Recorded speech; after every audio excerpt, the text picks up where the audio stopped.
Good evening friends. आज हमारा topic है कलयुग या सतयुग। कैसे जाने, कैसे पहचाने और क्या वास्तव में कलयुग है या ये सतयुग है। इस टॉपिक पर काफ़ी यहाँ भारत में बातें होती हैं।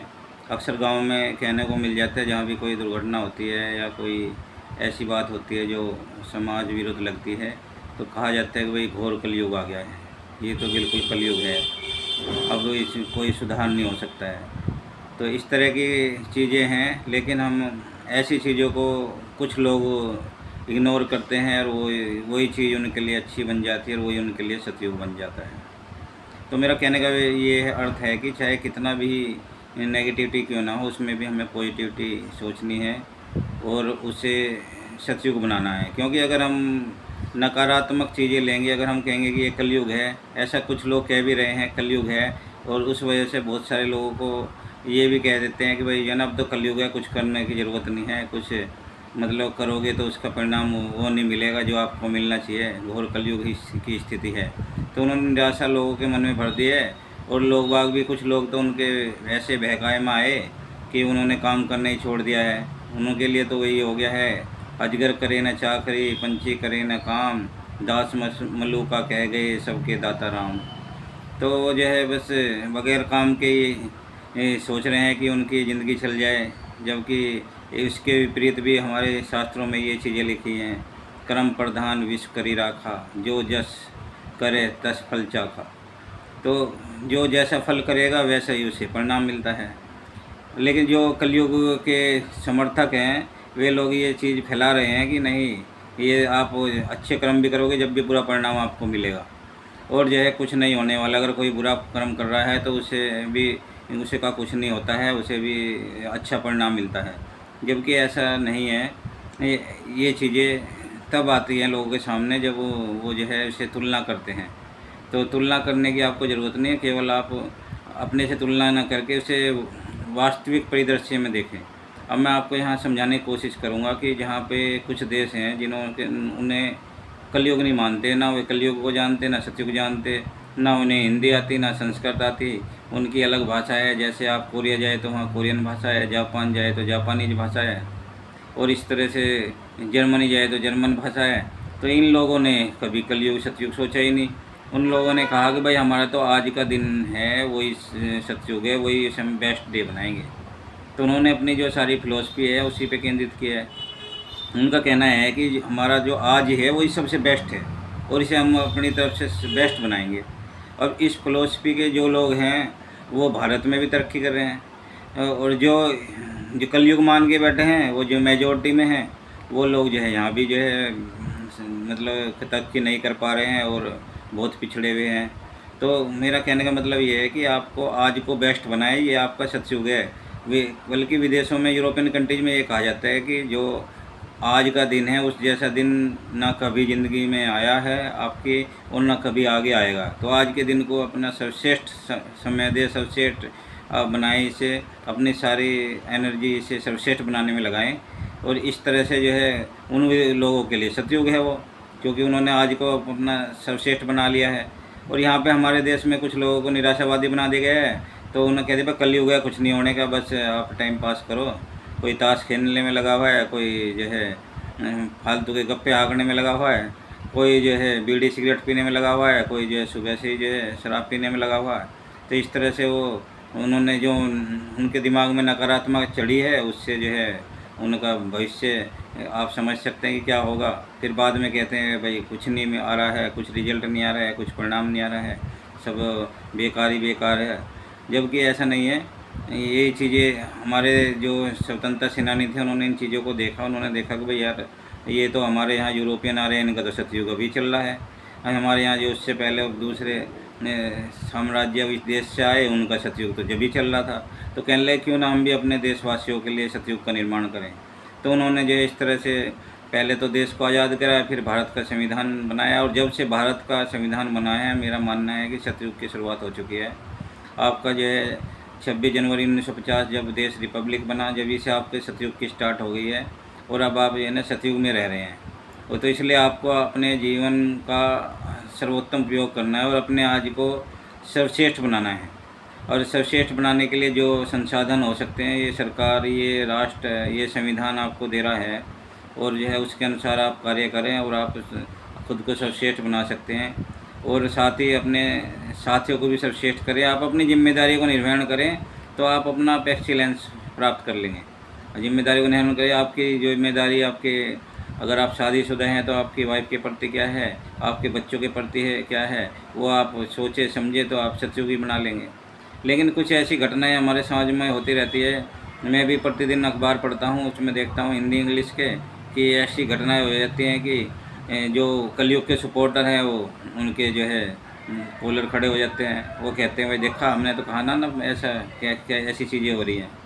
लेकिन ऐसी चीज़ें तो वो जो चीज़ें हो रही हैं वो एक तरह से अपराध हैं, उसकी वो सज़ा भी भुगत रहे हैं। अब मैं आपको बताऊं कि ये गुरुग्राम में सेक्टर 57 में एक दीपक यादव जी थे।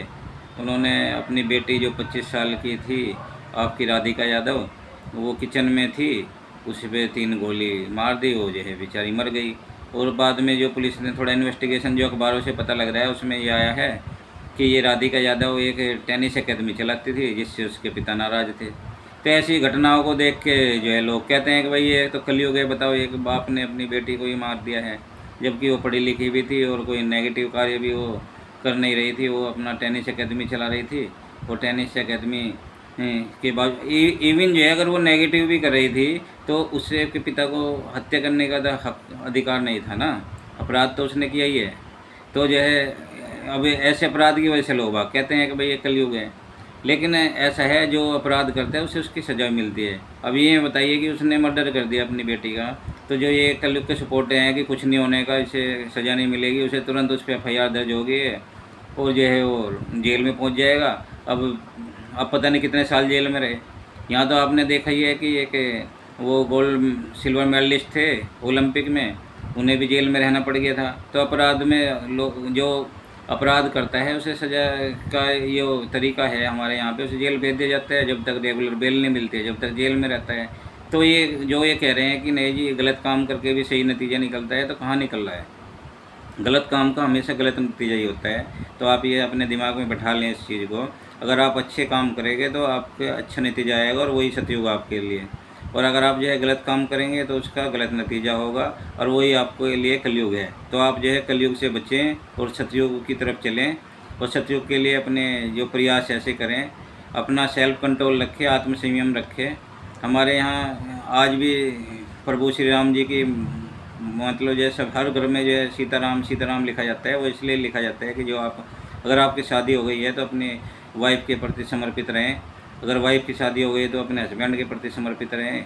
इधर उधर जो है दूसरे लोगों से कोई भी संबंध ना बनाएं, तो आपकी घर गृहस्थी अच्छी चलेगी जो है। लेकिन ऐसा है कि कुछ समाज हमारे यहाँ ऐसे भी हैं, वो अलाउ कर रहे हैं जी नहीं ये मोनोगेमस चीज़ तो इससे तो बेटर चीज़ भी है, आप एक से ज़्यादा पत्नी रख सकते हैं, एक से ज़्यादा हस्बैंड रख सकते हैं। तो उससे जो है समाज में नैतिकता फैल रही है।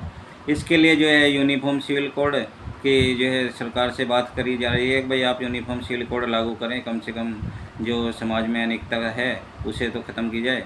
1-2 स्टेट में ये चल भी रही है, जैसे आपका उत्तराखंड में भी लागू की है। तो उसमें लोगों को नैतिक बनाने का प्रयास किया जा रहा है, और खाली एक नैतिक एक धर्म विशेष के लिए नहीं, पूरे सभी भारतीयों को जो उत्तराखंड में रहते हैं उन्हें नैतिक बनाने का प्रयास किया जा रहा है। मेरा कहने का मतलब ये है कि आप अगर सतयुग बनाना आपके हाथ में है, अगर आप अपने कार्य सर्वश्रेष्ठ रखेंगे तो आप सतयुग बना पाएंगे। अगर आप अपने कार्य निकृष्ट रखेंगे तो आप कलयुग का निर्माण करेंगे। तो कलयुग और सतयुग आपके हाथ में है, और ये चीज़ भारत में शायद ना लोग बाग समझ पा रहे हों, लेकिन ये पूरे संसार में ये चीज़ एक तरह से यूनिवर्सल ट्रूथ है। अगर हम ये अच्छा करेंगे तो उसका परिणाम अच्छा ही होगा, बल्कि उसकी वाइब्रेशन पूरे समाज में जाती है। तो उससे जो है ना हर तरफ अच्छाई जो है बिखरती है।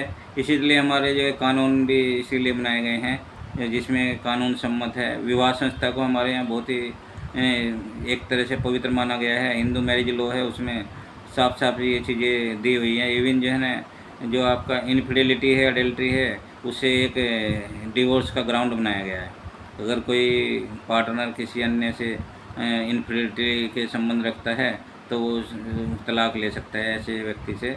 इसी तरह से जो है वो और भी हिंदू मैरिज लॉ में ऐसा भी नहीं है कि भाई बिल्कुल स्ट्रिक्ट बना दिया है। जैसे इसमें तलाक की भी व्यवस्था है, कुछ ग्राउंड हैं जिसके आधार पे अगर आप अपने पार्टनर से तलाक ले सकते हैं। जैसे एक तो ये अडल्ट्री का ही हो गया, एक क्रूरल्टी का हो गया है, और उसके अलावा जो अनसाउंड माइंड का पार्टनर हो उससे भी आप तलाक ले सकते हैं। ये कुछ ग्राउंड्स है। ये हिंदू मैरिज लॉ 1955 में है, लेकिन कुछ अन्य धर्म है उनमें ऐसा कोई नहीं, उनके पर्सनल लॉ चल रहे हैं। उस पर्सनल लॉ की वजह से हिंदू भी उनसे जो है कई बार ये हो जाते हैं कि भाई इन्हें तो ये चीज़ें इनके यहाँ एक्सेप्टेड है और हमारे यहाँ जो ये नॉन एक्सेप्टेड है, ऐसा तो नहीं होना चाहिए। जब क्रिमिनल प्रोसीजर कोड जो है, क्रिमिनल कोई है तो चाहे वो हिंदू हो, मुसलमान हो या कोई किसी अन्य धर्म का हो, उसे सेम सज़ा मिलती है। इसी तरह से जो है जो सिविल कोड है, जो ये आपकी शादी विवाह की चीज़ें हैं, ये भी समान ही इनके नियम होने चाहिए, तभी जो है हमारे देश में सतयुग आ पाएगा।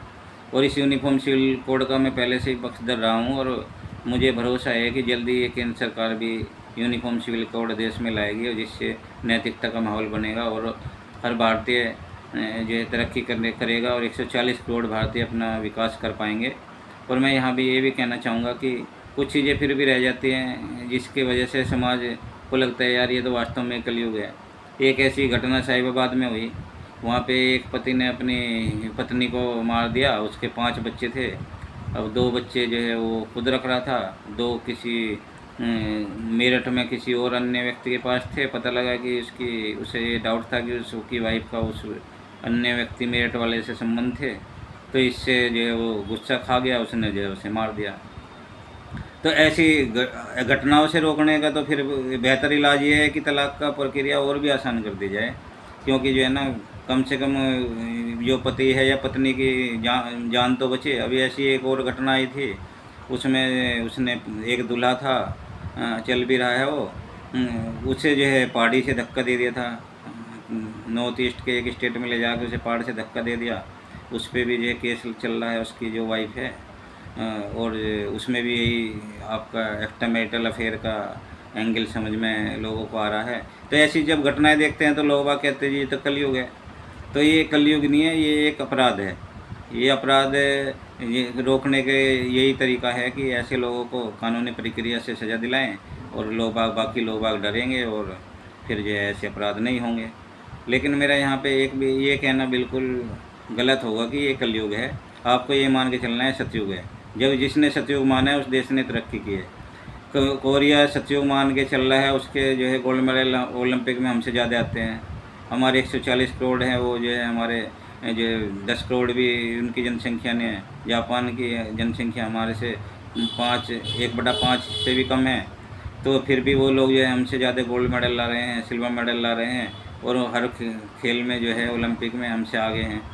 तो हमें जो है ना हमारे जो पुरुष है, जो स्त्रियां हैं, उनका विकास करना है, उनको संसाधन पर देने हैं। और कुछ इसका प्रभाव दिख भी रहा है। अब क्रिकेट में हमारे जो पुरुष टीम है वो हमेशा अव्वल दर्जे पे आ रही है। अभी पीछे उन्होंने T20 वर्ल्ड कप जीता, उससे पहले जो है वो एक बार T20 वर्ल्ड कप जीत चुकी है, और T50 वर्ल्ड कप 2 बार जीत चुकी है।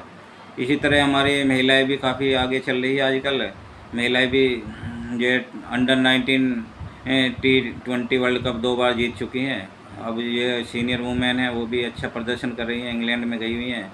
अब उन्होंने आज ही एक सीरीज़ जीत लिया है 3-1 से, जो T20 सीरीज़ थी 5 मैचों की।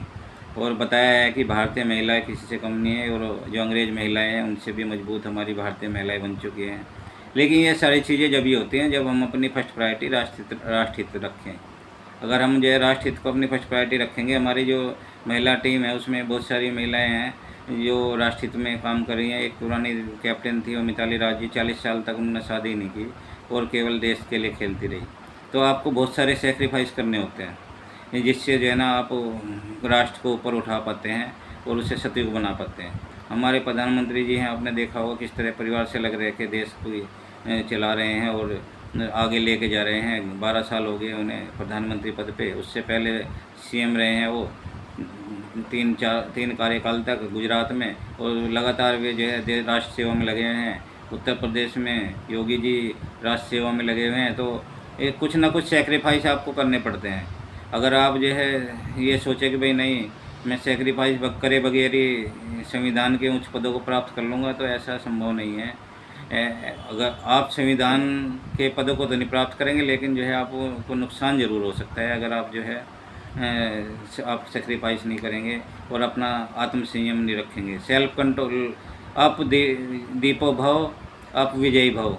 तो अपना दीपक आपको खुद बनना है और जो है विजयी खुद को जीतना है। सबसे पहले तो खुद तो अपना आत्म सेल्फ कंट्रोल रखें। अगर आप सेल्फ कंट्रोल रखेंगे तो आप जो है थोड़े में भी खुश रह पाएंगे, और अगर आप सेल्फ कंट्रोल नहीं रख पाएंगे तो वो कहते हैं अंतो नास्ति पिपासाया संतोष परम सुखम। पिपासा का कोई अंत नहीं है और संतोष से बड़ा कोई सुख नहीं है। तो आप जो संतोष रखें। और यही जो लोग बाग कह रहे हैं कि कलयुग है, कोई कलयुग नहीं, आप इसे सतयुग बना पाएंगे। केवल अपने लक्ष्य बनाएं, लक्ष्य बनाएंगे, लक्ष्य की दिशा में चलेंगे तो आपको सतयुग की ज़रूर प्राप्ति होगी। और यहीं मैं कहना चाहूँगा कि मेरा ये चैनल जो देख रहे हैं @RAJIVMBALLB, इस पर मैं प्रतिदिन अपनी अच्छी वीडियो डाल रहा हूँ, उन्हें आप ज़रूर देखें और मेरे चैनल को सब्सक्राइब करें और अपने दोस्तों को और परिवार वालों को भी सब्सक्राइब कराएं। और अब समाज हित की और राष्ट्र हित की और जनहित की और आपके कैरियर हित की जितनी वीडियो हैं उन्हें ज़रूर देखें और अपने आप को एक स्वावलंबी बनाएं, अपना आप को एक आत्मविश्वासी व्यक्ति बनाएं, अपना आप को एक राष्ट्रभक्त बनाएं और अपना जीवन सफल बनाएं। इसी के साथ मैं अपने इस सेशन का अंत कर रहा हूं वीडियो। मुझे उम्मीद है कि ये वीडियो आपको पसंद आएंगी और आप भी मानेंगे कि हमें इस देश को इस सतयुग में लाना है और आज को अपनी ज़िंदगी का सर्वश्रेष्ठ दिन बनाना है। और आपका दिन शुभ रहे, आपके परिवार का दिन शुभ रहे, और जो है ना आप अगर कोई कठिन परिस्थिति भी आए उसका मुकाबला करने में समर्थ हो। इन्हीं दुआओं के साथ मैं अपनी इस वीडियो का समापन कर रहा हूँ और आपसे उम्मीद करता हूँ कि आप मेरे हमेशा सहयोग करते रहेंगे, मेरे चैनल को सब्सक्राइब करते रहेंगे। धन्यवाद, शुक्रिया।